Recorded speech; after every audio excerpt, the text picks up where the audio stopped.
अऊज़ु बिल्लाहि मिनश शैतानिर रजीम बिस्मिल्लाहिर रहमानिर रहीम लैसा अलैकुम जुनाहुन अन तब्तगू फज़लन मिर रब्बिकुम फ़इज़ा अफ़ज़्तुम मिन अरफ़ातिन फ़ज़्कुरुल्लाह इंदल मशअरिल हराम वज़्कुरूहु कमा हदाकुम व इन कुंतुम मिन क़ब्लिही लमिनद्दॉल्लीन।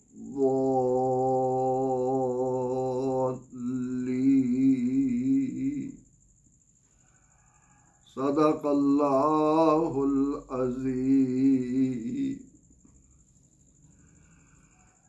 सूरा अल-बक़रा आयत नंबर 198 198। सबसे पहले इस आया मुबारका के एक एक कलमे के मानी को ज़हन नशीन करना है। इरशाद बारी है लैसा अफ़ाल नाक़सा में से है, इसके माना है नहीं। अलैकुम तुम पर, जुनाह कहते हैं गुनाह को। अन तब्तगू फज़लन मिर रब्बिकुम, अन यह के, तब्तगू तलाश करो तुम, फज़लन फज़ल फ़ायदा, मिर रब्बिकुम मिन मन से, रब माने पालने वाला, कुम माने तुम। फ़इज़ा अफ़ज़्तुम, फ़इज़ा पस जब, अफ़ज़्तुम तुम पलटो, तुम लौटो, मिन अरफ़ातिन से अरफ़ात, फ़ज़्कुरूहु तो उसका ज़िक्र बजा लाओ, फ़ज़्कुरुल्लाह तो ज़िक्र करो अल्लाह का, इंदल मशअरिल हराम, इंदा पास, मशअर हराम मकाम का नाम है, मुज़दलिफ़ा भी कहते हैं। वज़्कुरूहु और याद करो उसे, ज़िक्र करो उसका, कमा हदाकुम जैसा कि हिदायत दी उसने तुम्हें, और इन अगरचे कुन तुम थे, मिन कब्ल ही इससे पहले, लमिनद्दालीन भटके हुओं में से, गुमराहों में से। आया मुबारका का बामुहावरा तर्जमा यूं होगा कि तुम पर कोई गुनाह नहीं कि तुम अपने परवरदिगार का फजल तलाश करो। बस जब तुम अरफात से पलटो तो मशअर हराम के पास अल्लाह का जिक्र बजा लाओ और उसी के जिक्र में मगन रहो जैसा कि उसने तुम्हें हिदायत दी, अगरचे तुम इससे पहले भटके हुओं में से थे, गुमराहों में से थे।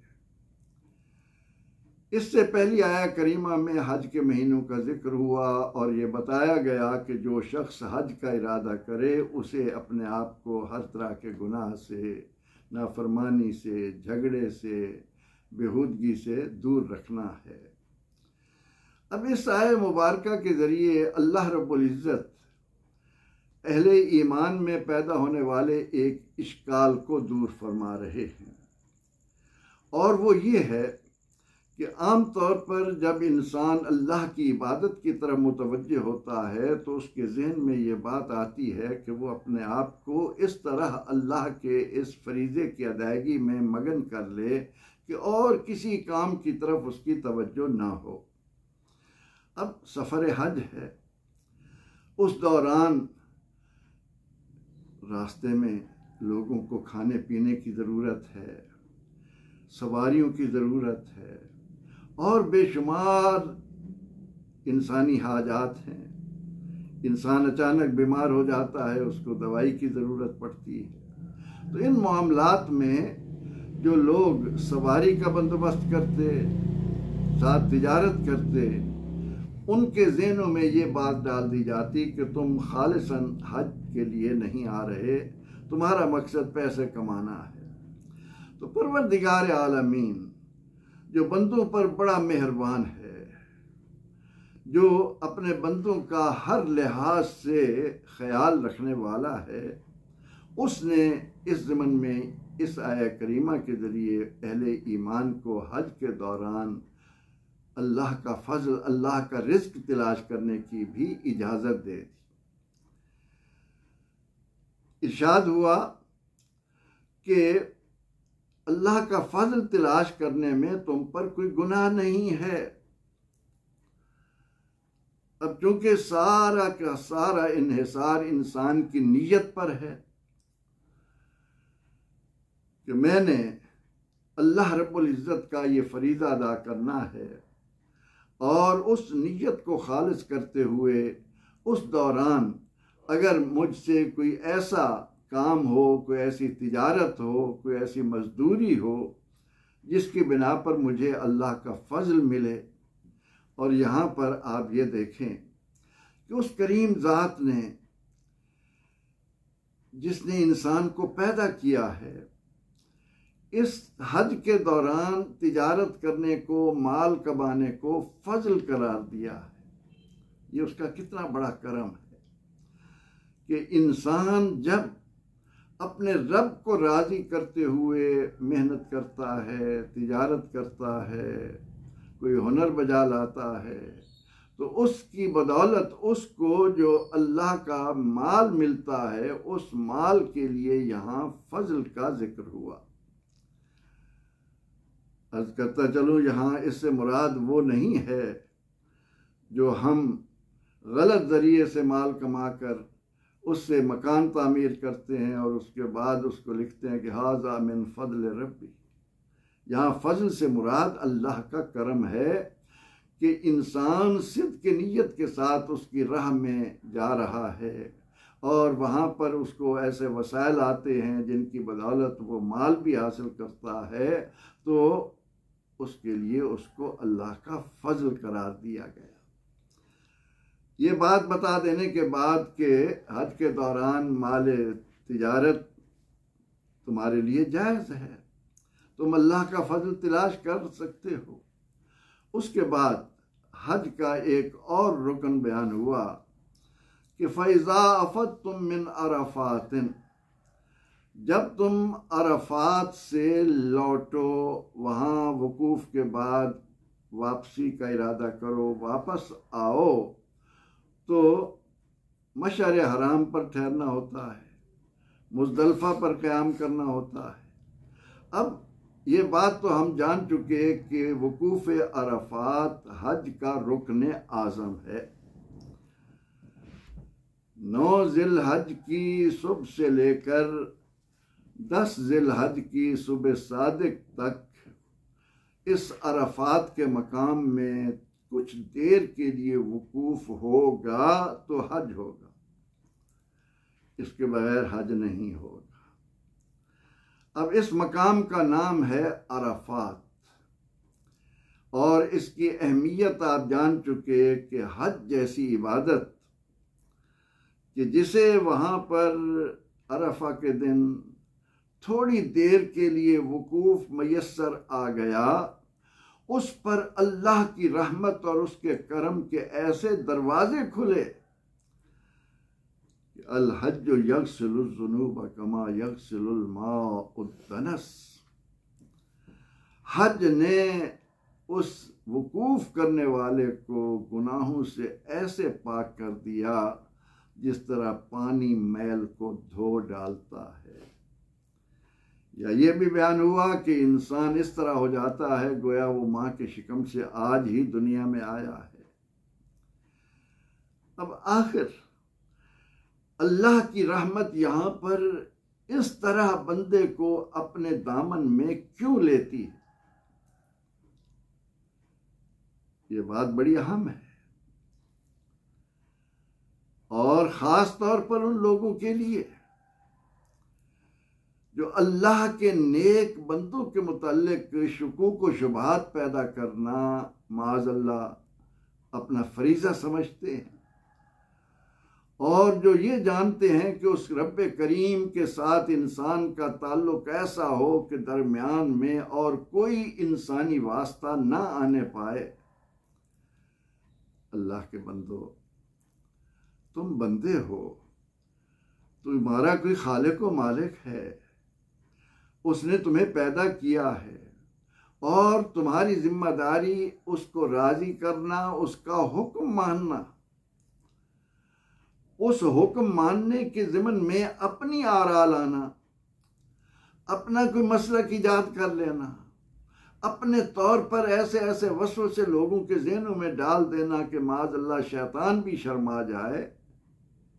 हया करो, बाज आ जाओ। इस आया करीमा में ज़रा गौर तो करो। फरमाया कि फ़ैज़ा अफ़दतुम मिन अरफ़ात। अरफ़ात क्या है? अरफा क्या है? अल्लाह ने जब आदम और हव्वा अलैहिस्सलाम को आसमान से ज़मीन पर उतारा और फिर उनके दरमियान जुदाई पैदा कर दी। आदम अलैहिस्सलाम सरंदीब पर और हजरत हव्वा जुद्दा में। अब कितना अरसा बीत गया। आदम अलैहिस्सलाम, उन्हें बताया गया कि आपको जन्नत से इसलिए निकाला गया कि आपने उस दरख्त को जिसके करीब जाने से रोका गया था उसका फल क्यों खाया, उसके करीब क्यों गए। अपने रब की अजमत को इस इंसानी वजूद पर इस तरह तारी करना कि उसे राजी करना है, वो जिस तरह भी राजी हो। वहाँ उसका हुक्म मिलने में अपनी राय, अपनी अक्ल, अपना शऊर, अपनी बसीरत, अपनी फिरासत उसको एक तरफ रख दे। अब आदम अलैहिस्सलाम बाद रिवायात के मुताबिक 100 साल तक तौबा इस्तग़फ़ार करते रहे। अल्लाह रब्बुल इज़्ज़त ने कुरान हकीम में फरमाया कि अल्लाह ने उनके दिल में चंद कलिमात डाले और उन कलिमात की बदौलत आदम की तौबा कबूल हुई। फताबा अलैह, अब तौबा कबूल हो गई। उसके बाद इस बात की तरफ तवज्जो हुई कि मेरे साथ अल्लाह ने मेरे जिस्म के हिस्से को, मेरे आँखों के नूर को, मेरे साथ जुड़े हुए हिस्से हजरत हव्वा अलैहिस्सलाम को भी उतारा था। अब दोनों को एक दूसरे की तलाश है और उस तलाश में चलते चलते, ढूंढते ढूंढते, एक दूसरे की तमन्ना करते करते वो मौका कहाँ मिला? अरफात के मैदान पर। याद रखिए, अरफात का माना है पहचान।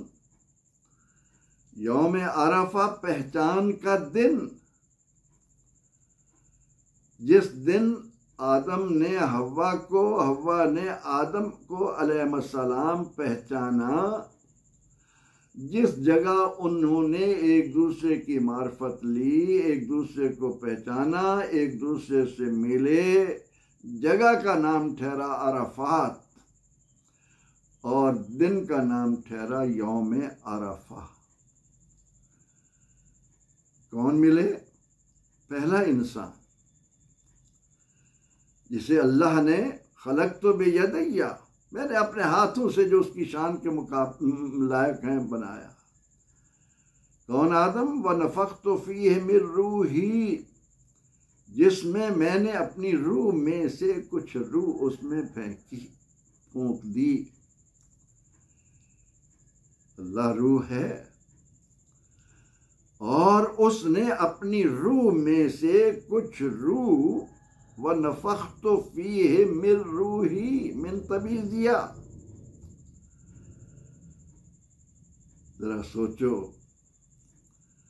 वो कलमा पढ़ने वालों, ओ मुसलमान होने के दावेदार हो, तुम्हें एक बात लेकर बैठ गई कि अल्लाह ने अपने नूर से नूर मोहम्मद पैदा किया तो वो मुकम्मल न रहा। कभी सोचा कि उसने अपनी रूह में से रूह आदम में डाली तो मुकम्मल रहा। ईसा अलैहिस्सलाम को रूहुल्लाह कहते हुए तुम्हारे ईमान में कोई फर्क नहीं पड़ता। वो किस तरह के मुसलमान हो, कैसे लोग हो तुम कि उसकी रूह में से कुछ रूह जुदा हो जाए तो उसकी शान में कमी ना हो, और उसके नूर में से कुछ नूर जुदा हो जाए तो तुम्हारे नज़दीक अल्लाह मुकम्मल ही नहीं रहता। गोया वो तुम्हारी अक्ल के ताबे है, वो तुम्हारी सोच के मुताबिक अपने आप को कायम रखे। ये बुग़्ज़, ये दिल में इनात और ज़ाहरी तौर पर अपने आप को बड़ा पक्का मुसलमान कहलाना, तो कुछ तो ख्याल करो। अल्लाह नूरुस समावाति वल अर्ज़, वो अल्लाह जो नूर है उसने अपने नूर से ज़मीन व आसमान बनाए। अल्लाह ने नबी अकरम रहमत आलम सल्लल्लाहु अलैहि वसल्लम के लिए सिराजम मुनीरा का लफ्ज़ इस्तेमाल किया है, लेकिन इस जुमले पर आकर कि हुजूर नबी अकरम रहमत आलम सल्लल्लाहु अलैहि वसल्लम को अल्लाह ने अपने नूर से बनाया, तुमने एक हवा खड़ा कर दिया। ये न सोचा कि खुद सरवर कायनात सल्लल्लाहु अलैहि वसल्लम ने हजरत जाबिर रज़ी अल्लाह अन्हु के सवाल पर फरमाया कि जाबिर, अल्लाह ने अपने नूर में से मेरे नूर को बनाया, ये सबसे पहले जो काम हो, बाकी सारे बाद में। खैर, इस पर किसी और मौका पर तफसील से बात होगी। आज यहाँ इस आया करीमा के हवाले से लफ्ज़ आया कि फ़ैज़ा अफ़दतुम मिन अरफ़ात, जब तुम अरफ़ात से पलटो, वहाँ से वापस आओ, वहाँ वकूफ़ कर लेने, ज़ोहर और असर इकट्ठी करने पड़ने के बाद जब वापस आओ तो मकाम में मुज़दलिफ़ा पर मशअर हराम पर तुमने थोड़ी देर के लिए वकूफ़ करना है, वहाँ रात गुजारनी। अब अरफ़ात का जो जिक्र आया उसका मैंने आपको मुख्तसर तारुफ दे दिया। अब जहाँ पर आदम और हव्वा अलैहिस्सलाम के कदम पड़ रहे हैं, दोनों एक दूसरे को पहचान रहे हैं, उस मकाम को परवरदिगार आलमीन क़यामत तक आने वाली उनकी औलाद के लिए ये शर्फ अता कर रहा है। ये है इन्नी जाइलुन फिल अर्द खलीफा का एजाज़ कि ए बंदे, अपने मर्तबे को, अपने मकाम को पहचानने की कोशिश कर। तू ही तो मकसूद कायनात है। तुझे अल्लाह ने जिन अजमतों से नवाजा है उनका इनकार करके तू समझता है कि मैं रब की अजमत को बयान कर रहा हूँ। रब ताला की अजमत का जिक्र यह है कि उसने जो कुछ अता किया है उस पर सरे तस्लीम खम, अपने आप को नगू करने की बजाय तरह तरह के वसवसे लोगों के ज़हनों में डालकर यह बताना कि मैं बहुत बड़ा मुवहिद हूँ, मैंने हकीकी मानों में अल्लाह की अजमत का राज पहचाना है। अल्लाह की अजमत का राज आदम ने पहचाना, फरिश्तों ने पहचाना, शैतान ने नहीं पहचाना था, इसलिए उसके गले में लानत का तौक पड़ गया। वो इसी बात पर मुसर था कि तुझे सजदा करूँगा, आदम को सजदा क्यों करूँ।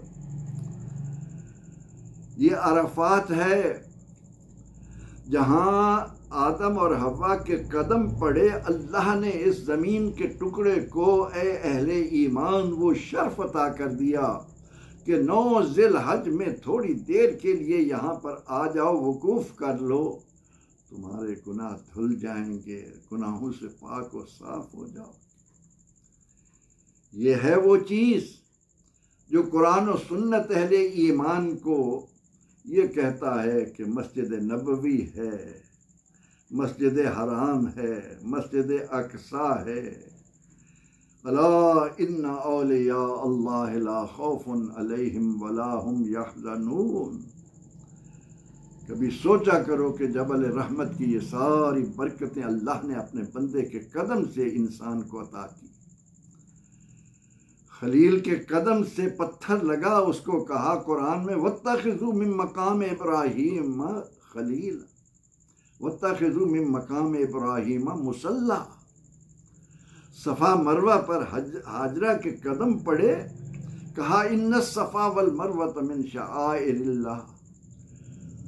और तुम्हें तकलीफ पहुंचती है तो मोहम्मद अरबी से, इस उम्मत के औलिया से एक तूफान बदतमीजी मुल्क के अंदर बर्पा कर रखा है कि अल्लाह हाजत रवा है, अल्लाह मुश्किल कुशा है, अल्लाह के सिवा अल्लाह बंदों को अजमत दे रहा है, अल्लाह अपने बंदों पर यह खास कर्म कर रहा है। फरमाया कि जब तुम मशर हराम पर ठहरो तो अल्लाह का जिक्र करो। अल्लाह का जिक्र रूह की ग़िज़ा है, बंदा मोमिन की पहचान है। कभी माशा अल्लाह कह रहा है, कभी अल्लाहु अकबर कह रहा है, कभी इन्ना लिल्लाह कह रहा है। अल्लाह का जिक्र। अब वो रात होती है पूरी, यानी 9 और 10 ज़िलहज के दरमियानी रात हमने मकाम मुज़दलिफ़ा में वक़ूफ़ करना होता है।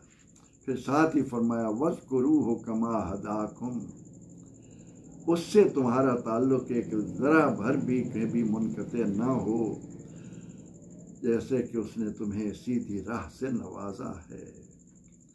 याद है इस्लाम की इस नेमत के मिलने से कबल जज़ीरा अरब किया पूरी दुनिया के लोग किस तरह भटक रहे थे, इंसानियत किस तरह तज़लील से गुज़र रही थी, किस तरह इंसान को ग़ुलाम बनाकर औरतों पर जुल्म कर रहा था, ग़ुलामी के तौग लोगों के गले में डाल रहा था, लूट मार का बाजार गर्म था। इस्लाम आया, सलामती आई, बरकतें आईं, रहमतें आईं, और उन्हीं रहमतों में से रहमत का एक दर हज के ज़रिए इंसान पर खुला। इसलिए फरमाया कि वज़्कुरूहु कमा हदाकुम, उसका ज़िक्र बजा लाते रहो, उसके ज़िक्र में जुटे रहो जैसा कि उसने तुम्हें हिदायत दी। व इन कुंतुम मिन क़ब्लिही लमिनद्दालीन, यकीनन इससे पहले तुम भटके हुए थे। आया करीमा का खुलासा क्या हुआ कि हज के दौरान हाजी तिजारत कर सकता है, माल कमा सकता है, बशर्ते कि अगर उसके मुल्क ने कोई पाबंदियां लगाई हैं तो उनका ख्याल करे, वरना वहाँ हज के साथ साथ माल कमाने में कोई हर्ज नहीं, वो अल्लाह का फजल करार दिया गया है। और उसके बाद अल्लाह के ज़िक्र की तरफ तवज्जो दिलाई गई। अल्लाह करीम हमें कुरान से अपने ताल्लुक़ को मजबूत बना लेने की तौफ़ीक़ अता फ़रमाए। आमीन। व आखिरु दावाना अनिल हम्दुलिल्लाहि रब्बिल आलमीन।